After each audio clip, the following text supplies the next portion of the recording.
जैसे कि पहले से ही कहीं ना कहीं अनुमान जताया जा रहा था और आपने सुना मेरे सहयोगी मनीष ने भी जैसे बताया था पहले ही कहीं ना कहीं अनुमान जताया जा रहा था कि वही पेट्रोल पंप जिसे दिखाया जा रहा था वहां पर रोका जा सकता है काफिले को कुछ देर के लिए, और वही हुआ। देखिए, सबसे पहले गाड़ी के काफिले को वहां पर रोका गया, उसके बाद अतीक अहमद को भी आपने देखा जहां पर वॉशरूम ब्रेक के लिए रोका गया था इस काफिले को, और अब इस काफिले को आगे बढ़ते हुए आप देख सकते हैं आगे की तरफ निकल चुका है काफिला, और अब कोटा से होता हुआ ये जो काफिला है वो बारा पहुंचेगा। एक्सक्लूसिव तस्वीरें सबसे पहले आपको दिखा रहे हैं हम, कहां पर जो ये स्टॉपेज है ये लिया जा रहा है, कहां पर जो काफिला है उसे रोका जा रहा है, उसके बाद कैसे ये काफिला अब आगे बढ़ रहा है, कौन सा अब जो नेक्स्ट स्टेप है वो रहने वाला है, कौन सा स्टॉपेज है वो रहने वाला है, क्योंकि अब कोटा से होता हुआ जो ये काफिला है ये बारा पहुंचेगा और बारा के बाद राजस्थान का सफर अतीक अहमद का खत्म हो जाएगा। उसके बाद बारी है मध्य प्रदेश की शिवपुरी में एंट्री हो जाएगी अतीक अहमद के काफिले की। लेकिन उससे पहले की जरूरी तस्वीरें हमने आपको दिखाई।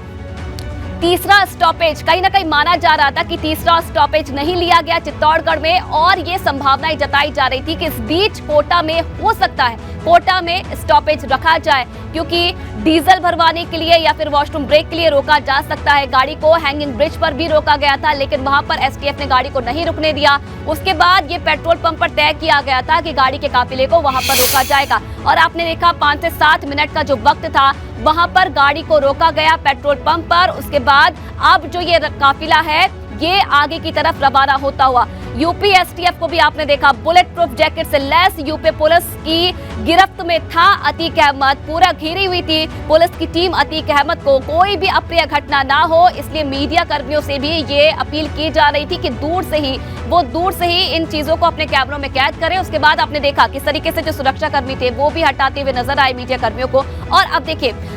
स्टॉपेज जहां पर था वहां से आगे अब ये जो कारवां है, जो ये काफिला है ये आगे बढ़ चुका है। और देखिए इस बीच हलचल आपको इस हाईवे पर जरूर दिखाई दे रही है, क्योंकि जो मीडिया है वो भी इस काफिले को लगातार फॉलो कर रहा है, और एबीपी गंगा भी आपको सबसे पहले तस्वीरें दिखा रहा है। एबीपी गंगा की टीम भी लगातार इस काफिले को फॉलो कर रही है, और जहां से होता हुआ ये काफिला निकल रहा है, गुजर रहा है, वहां से पल पल की अपडेट और पल पल की तस्वीरें आपको दिखा रहा है। 10 घंटे से भी ज्यादा का वक्त हो चुका है, नॉन स्टॉप महा कवरेज लगातार जारी है, और अतीक अहमद की यात्रा से जुड़ी हुई एक तस्वीर सबसे पहले एबीपी गंगा आप तक पहुंचा रहा है। और ये आप देख सकते हैं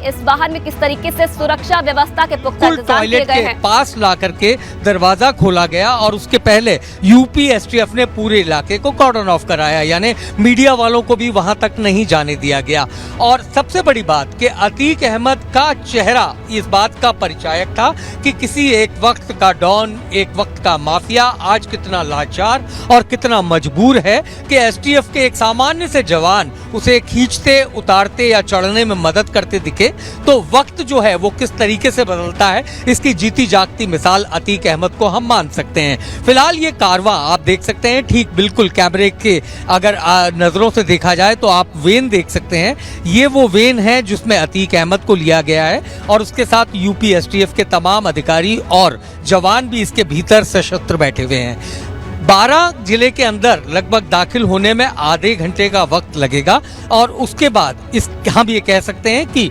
मध्य प्रदेश का जो सफर है वो कुछ घंटे बाद शुरू हो जाएगा। लेकिन तारीफ करनी होगी यूपी एसटीएफ के तमाम जवानों की, क्योंकि पहले वो उत्तर प्रदेश से साबरमती जाते हैं, वहां जेल से इस अतीक अहमद को लिया जाता है, और उसके बाद राजस्थान के डूंगरपुर, उदयपुर होते हुए एक लंबे सफर पर ये तमाम जवान पिछले 3 दिनों से इनकी मनोदशा का अंदाजा हम लगा सकते हैं। हमने कुछ अधिकारियों और जवानों से बात की, हालांकि वो मुस्कुरा रहे थे, लेकिन उनके चेहरे पर थकान जो थी वो साफ तौर पर नजर आ रही थी। लेकिन ये एक ऑपरेशन है जिसको पूरा करना इस एसटीएफ का मकसद है, और अपने मकसद में किसी प्रकार की कोताही न बरतें, ये उनका सबसे पहला संकल्प है, जिसके चलते वो पूरे रास्ते यूं कहा जा सकता है अपनी आंखें खुली रखकर नियंत्रित गति से पूरी सुरक्षा के बीच अतीक अहमद को प्रयागराज पहुंचाना चाहते हैं। जी विवेक। तो देखिए ये एक्सक्लूसिव जानकारी भी अब दे रहे थे और जिस तरीके से अब आगे ये काफिला बढ़ता जा रहा है। और देखिए यूपी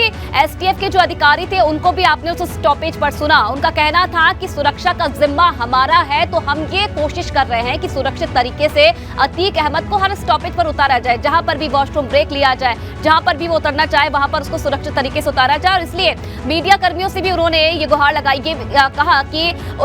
इन सभी चीजों में साथ दिया जाए। और अब देखिए जब स्टॉपेज से आगे निकल रहा है काफिला, तो अब कहीं ना कहीं वो तेजी वापस से पकड़ ली गई है गाड़ियों की तरफ से और अब उसी तेजी के साथ आगे बढ़ता हुआ कोटा से 12 की तरफ अब ये जो काफिला है वो प्रवेश कर रहा है। और उसके बाद कुछ ही समय का वक्त बचा है, जिसके बाद मध्य प्रदेश की सीमा में ये काफिला दाखिल हो जाएगा। लेकिन उससे पहले एक्सक्लूसिव तस्वीरें हम आपको दिखा रहे हैं, काफिले से जुड़ी हुई ये गाड़ियां, ये इन गाड़ियों को आप देख रहे हैं। तो बिल्कुल देखिए एबीपी गंगा का कैमरा भी लगातार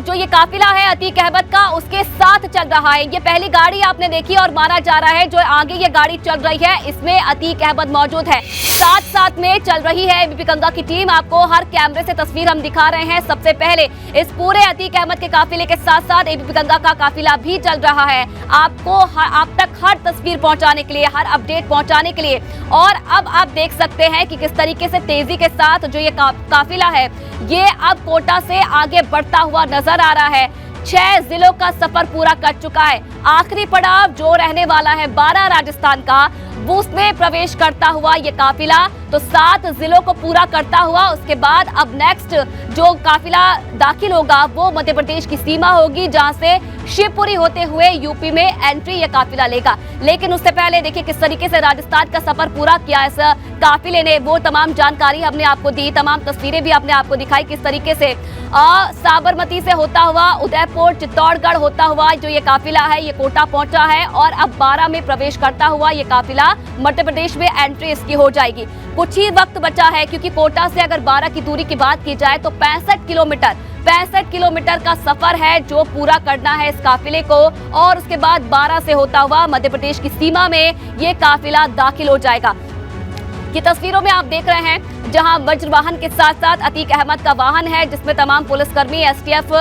के जो कर्मी है वो भी मौजूद है। उससे आगे आप देख सकते हैं राजस्थान पुलिस की एस्कॉर्ट ये टीम है जहां पर ये सुनिश्चित किया जाता है गाड़ियों के आगे आगे अतीक अहमद की गाड़ी के आगे आगे पुलिस टीम चल रही है और ये सुनिश्चित किया जा रहा है कि जो आगे का रूट है क्या वो क्लियर है। उस रूट को साफ करते हुए पुलिस की टीम आगे बढ़ रही है और उस पुलिस की टीम के साथ साथ आप देख सकते हैं अतीक अहमद की उस वैन को भी जिसमें अतीक अहमद इस वक्त मौजूद है। अंदर की तस्वीर भी हमने आपको दिखाई, 2 दरवाजों के अंदर अतीक अहमद को कैद कर रखा गया है ताकि कोई भी चूक ना हो, अव्यवस्था किसी प्रकार की ना दिखाई दे। बुलेट प्रूफ जैकेट के साथ साथ जो तमाम पुलिसकर्मी हैं वो लैस हैं और हमने आपको पहले से भी जानकारी दी थी कि किसी भी तरह की अप्रिय घटना वहां ना हो, इसलिए मोबाइल फोन्स भी इन तमाम पुलिसकर्मियों से ले लिए गए हैं। तो लंबा सफर है और सफर की थकावट भी आपने पुलिसकर्मियों के चेहरे पर देखी, लेकिन सभी पुलिसकर्मी मुस्तैद हैं और ये सुनिश्चित करने की कोशिश की जा रही है कि सुरक्षित तरीके से कैसे भी करके चाहे सफर कितना भी लंबा रहे,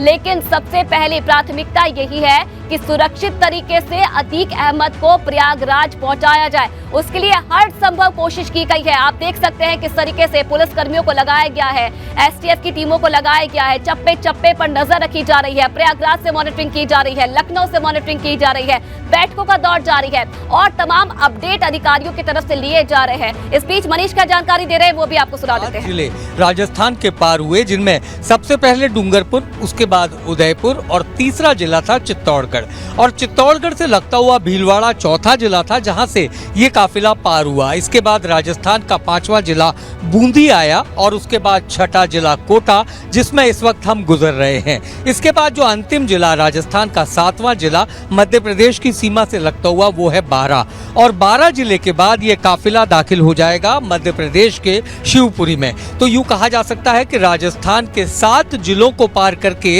ये काफिला जो यूपी एसटीएफ अपनी अगुवाई में लेकर जा रही है वो सीधा पहुंच जाएगा मध्य प्रदेश और मध्य प्रदेश में अलग अलग जगह से गुजरने के बाद इसे प्रयागराज पहुंचाया जाएगा। फिलहाल अगर हम प्रयागराज की पहुंचने की संभावना को लेकर बात करें तो ये कहा जा सकता है कि जिस रफ्तार और जिस मोमेंटम से ये काफिला इस वक्त चल रहा है और जिस तरीके के ब्रेक नेचर अब तक देखे गए हैं, उसको देखते हुए लगता है कि शाम 5 से 7 के दरमियान ये काफिला प्रयागराज पहुंच जाएगा, यदि सभी स्थितियां सामान्य रहीं और किसी प्रकार का जाम या कोई और कारण सामने नहीं आया। तो इस सफर को हम कह सकते हैं कि लगातार जो सफर शुरू हुआ वो शाम 5 से 7 के दरमियान प्रयागराज जाकर पूरा हो सकता है और राजस्थान का एक लंबा हिस्सा अब तक इस काफिले ने पार कर लिया है और राजस्थान के लिहाज से ये काफिला अब अपने अंतिम पड़ाव में है, क्योंकि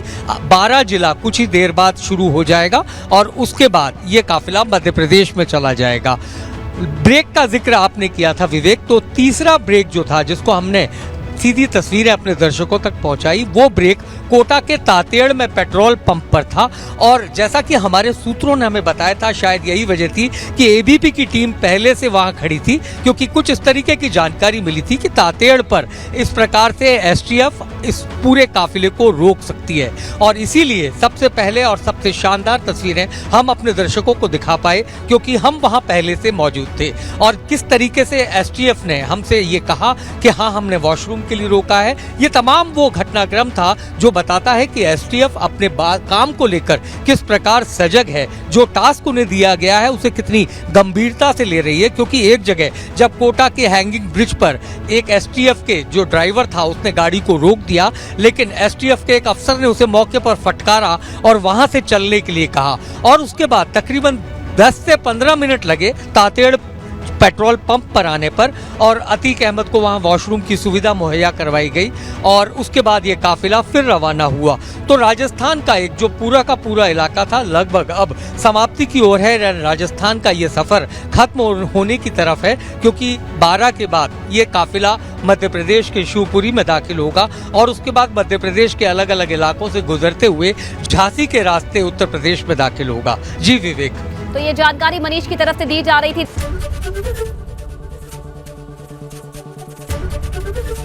एबीपी गंगा, खबर आपकी, जुबान आपकी।